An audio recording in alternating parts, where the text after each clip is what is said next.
आप सभी छात्रों के लिए हम इस वीडियो में अति महत्वपूर्ण प्रश्न लेकर के आए हैं। तो सभी परीक्षाओं में इनसे प्रश्न पूछे जाते हैं, परीक्षा चाहे कोई भी हो। और आपने हमारे 10 वीडियो देख लिए तो आप सभी परीक्षाओं में फाइट कर जाएंगे।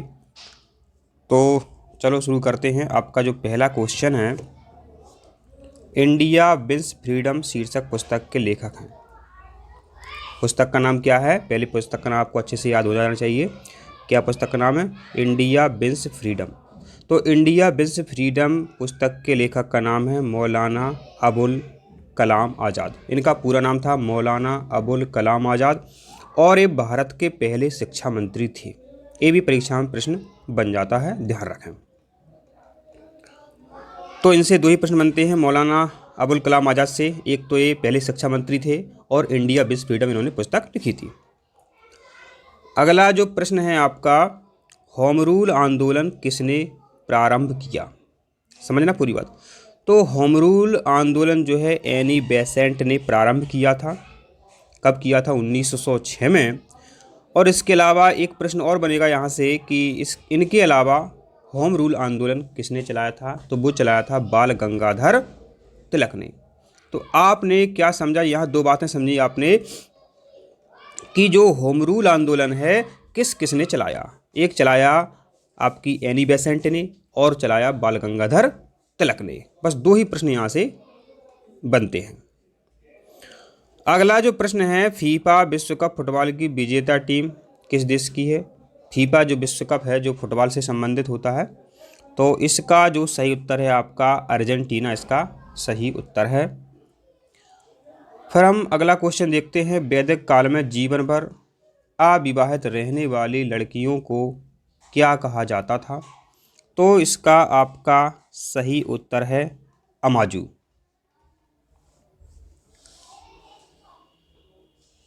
अगला प्रश्न है, वैदिक साहित्य में पुरंदर शब्द का प्रयोग किस देवता के लिए किया जाता था?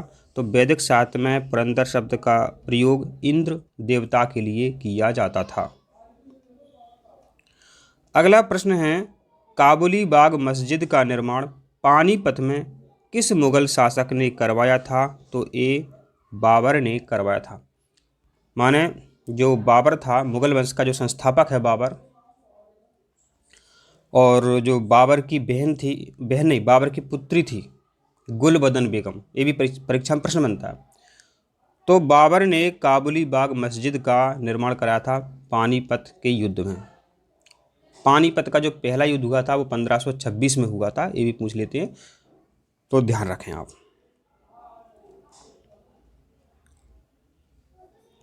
देखो वही क्वेश्चन आ गया कि गुलबदन बेगम किसकी पुत्री थी?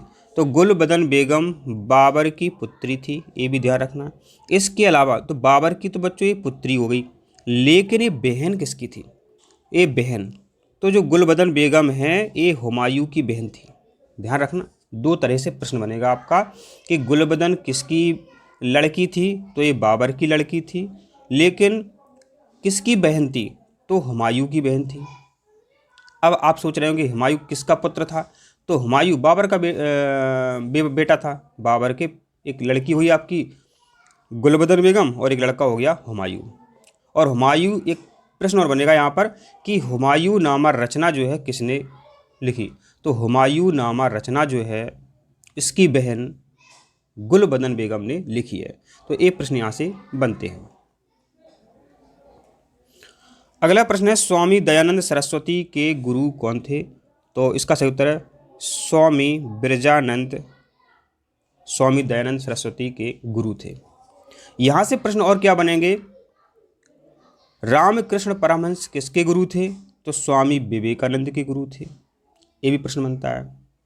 और महात्मा गांधी के राजनीतिक गुरु कौन थे? तो गोपाल कृष्ण गोखले गुरु थे। ये प्रश्न यहाँ से बन जाते हैं, ध्यान रखें। स्वामी विवेकानंद ने अमेरिका में शिकागो में धर्म संसद में भाषण दिया था, इस पर भी प्रश्न बनता है, ध्यान रखें आप। अगला क्वेश्चन है, शुद्धि आंदोलन का संबंध किस संगठन से है? तो शुद्धि आंदोलन का संबंध आपके आर्य समाज से है, ध्यान रखें। और यहाँ पर बहुत सारे प्रश्न बनते हैं, क्योंकि जो पेपर बनाने वाला टीचर होता है वो पुराने पेपर सामने रखता है। अब वो पूछ सकता है कि प्रार्थना समाज की स्थापना किसने की? आत्माराम पांडुरंग ने की। ब्रह्म समाज की स्थापना किसने की? राजा राम मोहन राय ने की। और सत्यशोधक समाज की स्थापना ज्योतिबा फुले ने की। यहाँ पर इतने प्रश्न बनते हैं। आज इन्होंने आर्य समाज पूछा, कल वो प्रार्थना समाज पूछेंगे, फिर ब्रह्म समाज पूछेंगे और फिर सत्यशोधक समाज पूछेंगे। तो वीडियो आप ध्यान से सुना करें, इनसे परीक्षा में प्रश्न आउट नहीं हो सकते हैं। अगला जो क्वेश्चन है आपका, राष्ट्रीय पर्यावरण अभियांत्रिकी शोध संस्थान कहाँ है? तो राष्ट्रीय पर्यावरण अभियांत्रिकी शोध संस्थान आपके नागपुर में है। इसको शॉर्ट में अंग्रेजी में नीरी बोलती है। क्या बोलते हैं? नीरी। ध्यान रखें, इसको ऐसे लिखेंगे, नीरी को NEERI, नीरी। इसको अंग्रेजी में नीरी भी कहते हैं। नीरी कहाँ है? नागपुर में है। राष्ट्रीय पर्यावरण शोध संस्थान कहाँ है? नागपुर में है। यहाँ पर एक प्रश्न और बनेगा आपका, देहरादून में क्या है? तो प्रिय छात्रों, देहरादून में वन अनुसंधान केंद्र स्थापित है। देहरादून में वन अनुसंधान केंद्र स्थापित है। ये परीक्षा में प्रश्न बनता है, इसलिए आप ध्यान रखें। अगला प्रश्न है, सिंधु घाटी सभ्यता के किस स्थल से हाथी दांत के पैमाने का साक्ष्य मिला? तो सिंधु घाटी सभ्यता माने बच्चों हड़प्पा सभ्यता। तो हड़प्पा सभ्यता के लोथल स्थान से हाथी दांत के पैमाने का साक्ष्य मिला है। लोथल कहाँ है पूछेंगे, बता देना गुजरात में है, बता देना गुजरात में है। और ये भी पूछेंगे गोदीबाड़ा का साक्ष्य कहाँ मिला है? तो लोथल में मिला है। इतनी बातें लोथल से संबंधित हैं। बंदरगाह का साक्ष्य कहाँ मिला है? लोथल से मिला है। तो लोथल से 3 प्रश्न बनते हैं। कहाँ है? गुजरात में। किसके पैमाने का प्रमाण मिला है? हाथी दांत। और गोदीबाड़ा का साक्ष्य कहाँ है? लोथल में है। लोथल कहाँ है? गुजरात में। एक प्रश्न बनते हैं। अब देखो यहाँ पर और क्या प्रश्न बनेंगे, पूछेंगे आपसे, बनावली बता दो, कह दीजिए हरियाणा में है। कालीबंगा कहाँ है? कह देना राजस्थान में है। हड़प्पा कहाँ है? पाकिस्तान में है। और ये पंजाब में है शायद, ऐसा है। ठीक है, तो इस तरह से आपको याद रखना है। अगला क्वेश्चन है, मुद्रा राक्षस किसकी कृति है? तो मुद्रा राक्षस जो रचना है वो विशाख दत्त की कृति है। मुद्रा राक्षस विशाख दत्त की कृति है। विशाख दत्त की रचना है मुद्रा राक्षस। अगला प्रश्न है, प्राचीन भारत के इतिहास के अणु सिद्धांत का प्रतिपादन कब हुआ था? तो ये हुआ था आपके गुप्त काल में। अणु सिद्धांत की खोज गुप्त काल में हुई थी। अगला प्रश्न है, निम्नलिखित में से किस सुल्तान ने किलोखरी को अपनी राजधानी बना? या एक बात बताओ, इसका उत्तर तो जो है जलालुद्दीन खिलजी। ठीक है, जलालुद्दीन खिलजी। और इसका हो गया एक अलाउद्दीन खिलजी से भी प्रश्न बनता है, तो वो भी अपन देखते हैं। तो किस सुल्तान ने किलोखरी को अपनी राजधानी बनाया? तो जलालुद्दीन ने किलोखरी को अपनी राजधानी बनाया।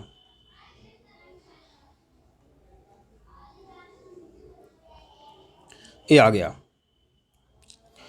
दीवान ए मुस्तक राज वित्त से संबंधित एक विभाग था, इसकी स्थापना किसने की थी? तो इसकी स्थापना की थी अलाउद्दीन खिलजी ने। एक बात बताओ, यहाँ पर आपने याद किया होगा कि बाजार की जो वित्त व्यवस्था थी, बाजार का जो नियंत्रण था, उस पर सबसे अच्छा काम किया था अलाउद्दीन खिलजी ने। अब बाजार कैसे चलता है? वित्त से चलता है। वित्त क्या होता है? पैसा होता है। ठीक है, तो इनने अपना आल मस्तिष्क का उपयोग किया। अलाउद्दीन ने अपने आल मस्तिष्क का उपयोग किया। ये ट्रिक है। अलाउद्दीन ने अपने आल मस्तिष्क का उपयोग किया और एक वित्त से संबंधित विभाग की स्थापना इन्होंने की थी।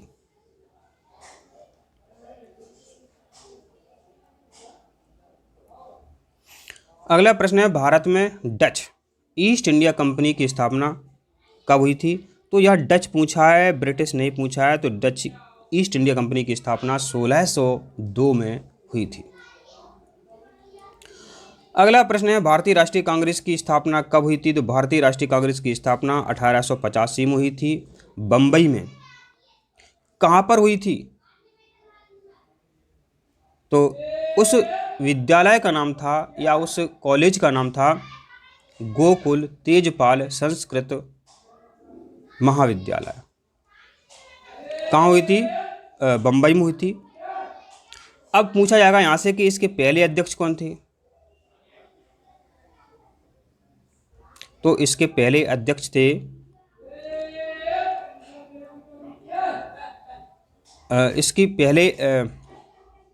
इसकी पहली महिला अध्यक्ष से पूछा जाता है।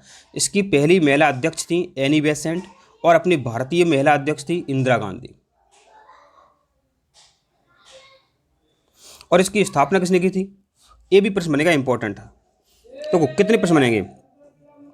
भारतीय राष्ट्रीय कांग्रेस की स्थापना कब हुई? 85 में हुई। स्थापना किसने की? Lord A.O.. ह्यूम ने। Lord A.O.. ह्यूम ने। और पहली महिला अध्यक्ष एनी बेसेंट और पहली भारतीय महिला अध्यक्ष इंदिरा गांधी।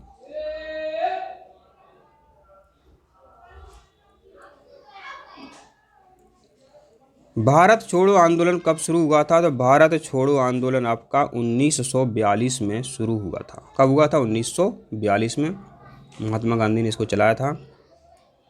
अगला प्रश्न है भारतीय राष्ट्रीय कांग्रेस की प्रथम महिला अध्यक्ष कौन थी? तो भारतीय राष्ट्रीय कांग्रेस की प्रथम महिला अध्यक्ष कौन थी? तो इसका सही उत्तर है आपका एनी बेसेंट।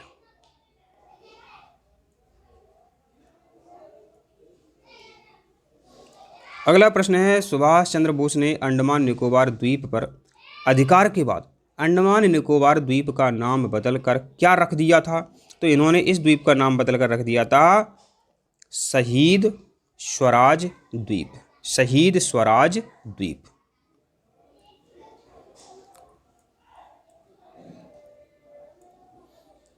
किस शासक ने गंगा एवं सोन नदियों के संगम तट पर पाटलिपुत्र नगर की स्थापना की थी? तो पाटलिपुत्र की स्थापना किसने की थी? तो पाटलिपुत्र की स्थापना की थी उदयन ने। पाटलिपुत्र की स्थापना की थी उदयन ने।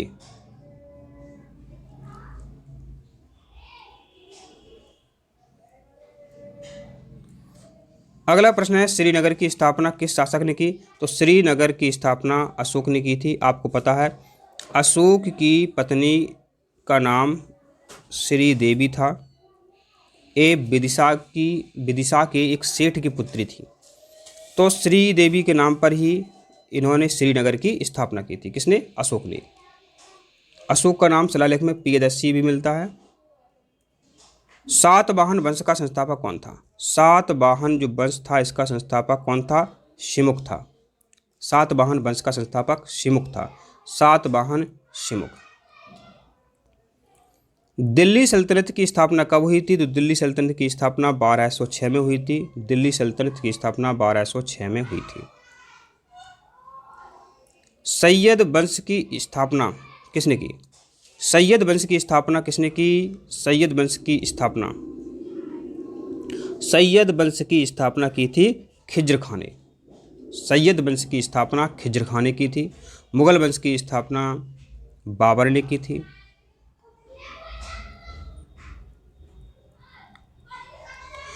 किसने भारत के नए समुद्री मार्ग को खोजा? तो वास्को डी गामा ने भारत के लिए नए समुद्री मार्ग की खोज की थी। यहाँ प्रश्न बनेगा अमेरिका कौन पहुंचा था? तो अमेरिगो वेस्पुसी पहुंचा था। कोलंबस भी अमेरिका पहुंचा था, ये भी पूछ सकते हैं। अपने भारत के लिए नए समुद्री मार्ग की खोज वास्को डी गामा ने की थी। ये सबसे पहले समुद्र में घूमते घूमते कहाँ पहुंचा था? केरल पहुंचा था। केरल में किस जगह किस स्थान पर पहुंचा था? तो उस स्थान का नाम है कालीकट। तो केरल के कालीकट बंदरगाह पर वास्को डी गामा पहुंचा था। ये क्या था? ये पुर्तगाली था। इसलिए कहते हैं कि सबसे पहले कौन आए अपने देश में? पुर्तगाली आए थे। अगला क्वेश्चन है द्वैध शासन प्रणाली का प्रारंभ किसने किया? तो द्वैध शासन प्रणाली का प्रारंभ कब हुआ था? 1765 में द्वैध शासन प्रणाली का प्रारंभ हुआ था। अगला प्रश्न है, सुरकोतदा किस लिए प्रसिद्ध है? तो सुरकोतदा जो है घोड़े की हड्डियों के लिए प्रसिद्ध है। अगला प्रश्न है, अस्तो मा सद्गमय, माने हमें अंधकार से प्रकाश की ओर ले चलो।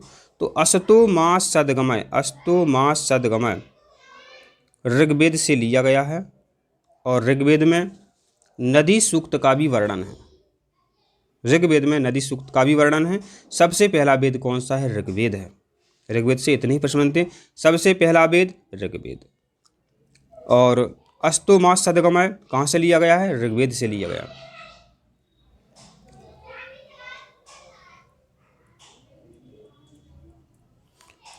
स्यादवाद किस धर्म का मूल आधार है? तो स्यादवाद जो है जैन धर्म का मूल आधार है। स्यादवाद जैन धर्म का मूल आधार है। एलोरा में प्रसिद्ध कैलाश मंदिर का निर्माण किस वंश के शासकों ने करवाया था? तो इसका सही उत्तर है राष्ट्रकूट वंश के शासकों ने करवाया था। अगला क्वेश्चन है, अंतर्राष्ट्रीय न्यायालय का मुख्यालय कहाँ है? तो यह हैग में है। अंतर्राष्ट्रीय न्यायालय का मुख्यालय कहाँ है? हैग में है। पूछा जाए कि जिनेवा में क्या है? तो समझो, जिनेवा में ILO, WTO, WHO, ये 3 संगठन जो हैं, श्रमिक संगठन और व्यापार संगठन, स्वास्थ्य संगठन, ये आपके जिनेवा में हैं। वाशिंगटन में विश्व बैंक का मुख्यालय है। और न्यूयॉर्क में क्या है? न्यूयॉर्क में जो है संयुक्त राष्ट्र संघ का मुख्यालय है। न्यूयॉर्क में संयुक्त राष्ट्र संघ का मुख्यालय है, माने UNO का मुख्यालय आपके न्यूयॉर्क में है। ये प्रश्न और यहाँ से बनेंगे। विश्व जनसंख्या दिवस कब मनाया जाता है? तो विश्व जनसंख्या दिवस जो है बच्चों कब मनाया जाता है? तो विश्व जनसंख्या दिवस 11 जुलाई को मनाया जाता है।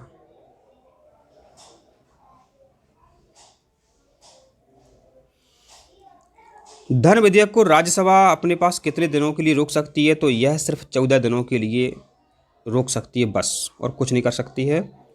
हड़प्पा सभ्यता में जो ईंटें हैं किस अनुपात में मिली हैं? तो यह 4:2:1 के अनुपात में मिली हैं। अगला प्रश्न है, मृतकों का टीला माने मरे हुए अवशेष मिले हैं मनुष्यों के, तो मृतकों का टीला बोला गया। तो हड़प्पा सभ्यता के किस पुरा स्थल को कहा जाता है?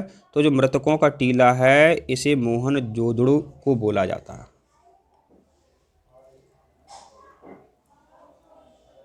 इंपॉर्टेंट क्वेश्चन है, कई बार पूछा गया परीक्षा में। मृतकों का टीला किसे कहते हैं? मोहनजोदड़ो को कहते हैं। यहाँ बड़े अन्नागार में मिले हैं और स्नानागार भी मिले हैं। आर्य शब्द का शाब्दिक अर्थ है? तो आर्य शब्द का शाब्दिक अर्थ है श्रेष्ठ या कुलीन। जैन धर्म का वास्तविक संस्थापक, यहाँ शब्द आया वास्तविक। तो प्रिय छात्रों, इनके जो पहले गुरु थे वो थे ऋषभदेव, लेकिन वास्तव में इस धर्म की पताका कब फहराई? महावीर स्वामी के समय। इसलिए वास्तविक संस्थापक माना जाता है महावीर स्वामी को। पहले संस्थापक कौन थे? ऋषभदेव थे, लेकिन वास्तविक मैंने सब लोग पहचानने लगे इस धर्म को महावीर स्वामी के ज़माने में। तो महावीर स्वामी को वास्तविक संस्थापक माना जाता है। भगवान बुद्ध को ज्ञान कहाँ आ गया था? भगवान बुद्ध को ज्ञान कहाँ आ गया था? तो बोध गया में भगवान बुद्ध को ज्ञान आ गया था, ज्ञान प्राप्त हो गया था। सारनाथ में इन्होंने अपना पहला उपदेश दिया। मौर्य साम्राज्य की स्थापना किसने की थी? तो मौर्य साम्राज्य की स्थापना चंद्रगुप्त मौर्य ने की थी। चंद्रगुप्त मौर्य के गुरु कौन थे? चाणक्य थे। प्रधानमंत्री कौन थे? चाणक्य थे।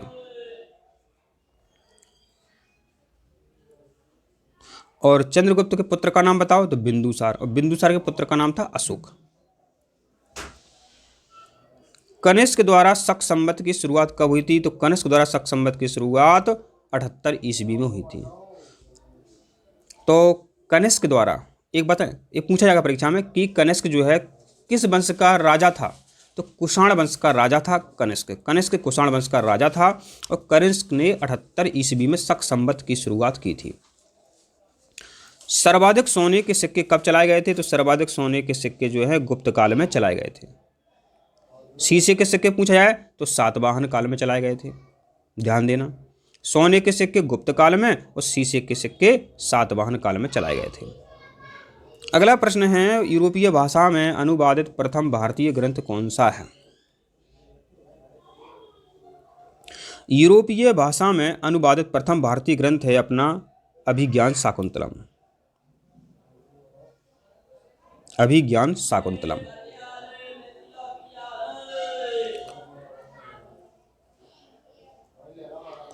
सती प्रथा का पहला उल्लेख कहाँ से मिलता? माने जब कोई व्यक्ति मर जाता था तो उसके साथ उसकी पत्नी को जिंदा जला दिया जाता था, इसे बोलते थे सती प्रथा। तो सती प्रथा का लिखित प्रमाण मिलता है एरन अभिलेख से। यहाँ लिखा हुआ है कि जिस किसी का पति मर जाए तो उस पत्नी को भी जिंदा आग में पटक दो। एक गलत बात थी और राजा राम मोहन राय ने इस पर रोक लगवाई लॉर्ड विलियम बेंटिंग के समय 1829 में। ध्यान रखें आप, इंपॉर्टेंट क्वेश्चन है। अगला क्वेश्चन है, चूना पत्थर की चट्टान कायांतरित हो जाती है तब बनती है संगमरमर। माने ये कह रहा है कि देखो चूना पत्थर से क्या बनता है बाद में? तो पहले चूना पत्थर बनता है और कई हजारों साल बाद चूना पत्थर से संगमरमर बनता है। इसका सूत्र क्या है? CaCO3। हमने आपको साइंस के वीडियो में बताया था कि चूना पत्थर, संगमरमर, मार्बल, इन सबका एक ही सूत्र है CaCO3।